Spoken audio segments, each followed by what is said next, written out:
sekarang kita bahas lebih rinci satu-satu mengenai PPJB ya.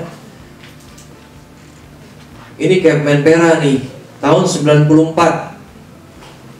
Nah, kemarin melanjuti yang Bapak cerita kemarin bahwa nggak semua developer besar baik gitu ya. Saya pikir ada benernya sih. Tapi bukannya mereka mau jahat, nggak juga. Nah, jadi saya pernah kasih advice terhadap developer yang besar, udah lama sekali di Indonesia. Lalu mereka datang ke kami, minta, Pak, buatin dong PPJB, kita mau jual villa mewah, buatkan PPJB.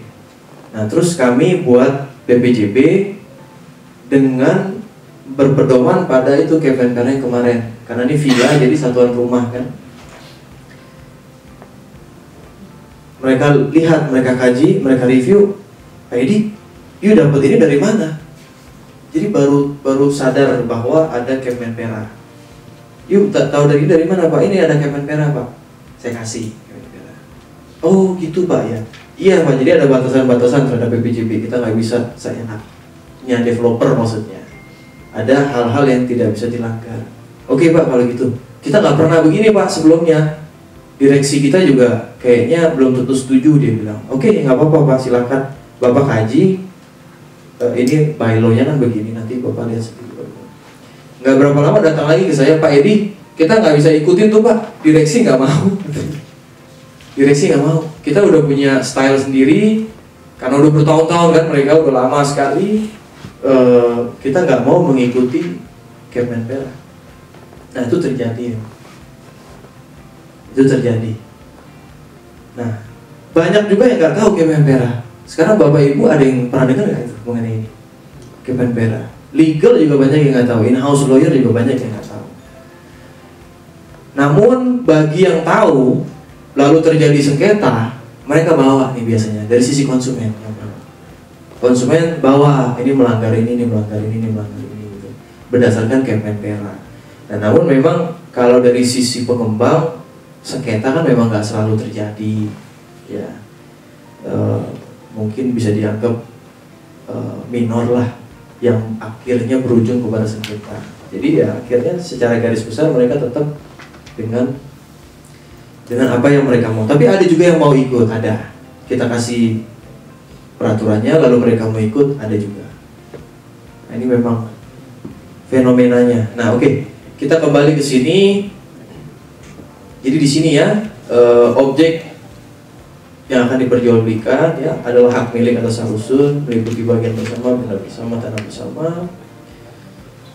Menetapkan bahwa pembeli harus bersedia untuk menjadi anggota PPSRS. Ya, dulu masih ditulis PPRS, Perhimpunan Perhimpunan Penghuni Rumah Susun. Sekarang P3SRS. Di sini dibilang bahwa memang dalam rangka untuk mengelola dengan memungut uang pangkal dan iuran. Nah inilah yang kita kenal PKL atau service charge. Nah ini kurang lebih apa nih? Sebelum melakukan pemasaran perdana. Ini bukan undang-undang, yang tadi undang-undang ya. Ini Kemenpera tahun 94. Mirip kata-katanya. Sebelum melakukan pemasaran, perusahaan wajib melaporkan dengan tembusan kepada menteri bahkan dengan melampirkan, nah salah satunya gambar denah pertelaan yang telah mendapat pengesahan. Coba tuh lihat gambar denah pertelaan yang telah mendapat pengesahan. Jadi pertelaan harus ada sebelum pemasaran perdana. Saya belum pernah lihat itu terjadi sih sampai hari ini. Saya belum pernah lihat. Namun memang dari segi konsumen, itu maksudnya untuk melindungi konsumen. Saya beli unit ini, NPP saya berapa? Sudah jelas dari awal. Kalau ini kan kita nggak tahu ya. Kita beli unit, nggak taunya udah lama banget terbit sertifikat, 0,00001 gitu. Nah ini maksudnya kan harusnya udah jelas dari awal. Kalau terjadi perubahan pembangunan, perubahan fisik pembangunan, mengakibatkan perubahan pertelaan, sahkan ulang. Ya. Bukanlah hal yang baru sebab sebelumnya telah diatur. Oke. Ini untuk informasi aja. menyediakan dokumen pembangunan, ya ini sama kurang lebih dengan apa yang tadi kita lihat, menyelesaikan bangunan sesuai standar, memperbaiki kerusakan dalam jangka waktu 100 hari. Oke. Nah, bertanggung jawab terhadap cacat tersembunyi sama, menjadi pengelola sementara rusun. Nah, memang ini kewajiban pengembang sih. Sebelum terbentuknya P3 SRS definitif, pengembang wajib kelola rumah susun,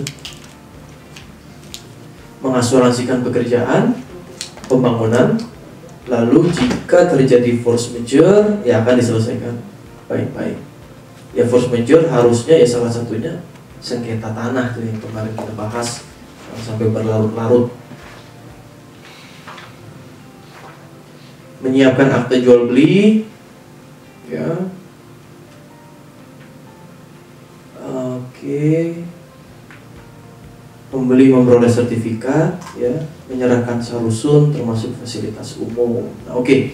Nah, jadi Kemenpera itu juga mengatur bahwa kalau misalnya sudah ada serah terima, sudah ada kewajiban tanggal serah terima di dalam PPJB misalnya, itu maksimal dikasih waktu 120 hari kalender tuh untuk menyelesaikan pembangunan.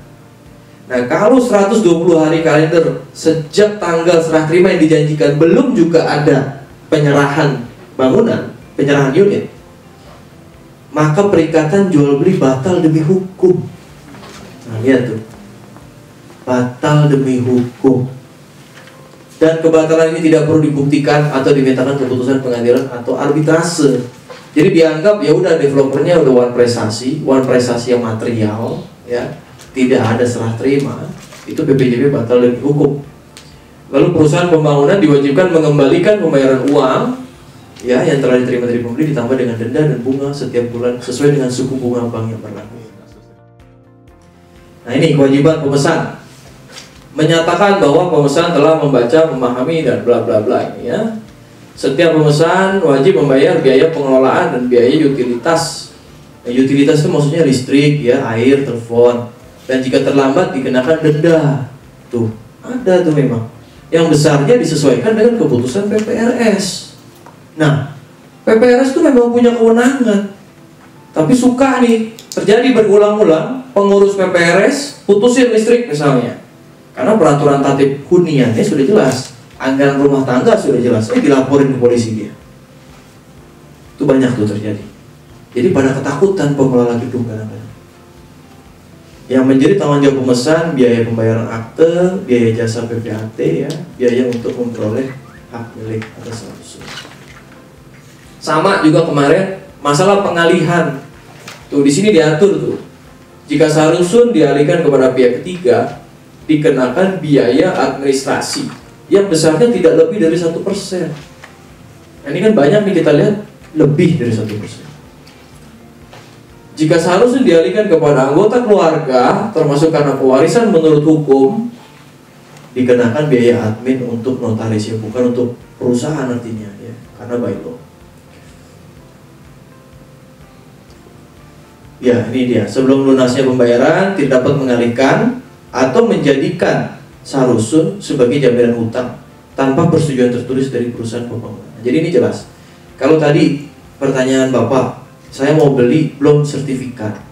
Kalau belum sertifikat, statusnya masih PPJB, perjanjian pengikatan jual beli. Nah, di sini disebutkan nih, tidak dapat mengalihkan tanpa persetujuan tertulis sebelum lunas pembayarannya. Nah, jadi itu dia. Begitupun juga kalau KPR, KPA, ya, itu kan juga tetap perlu persetujuan.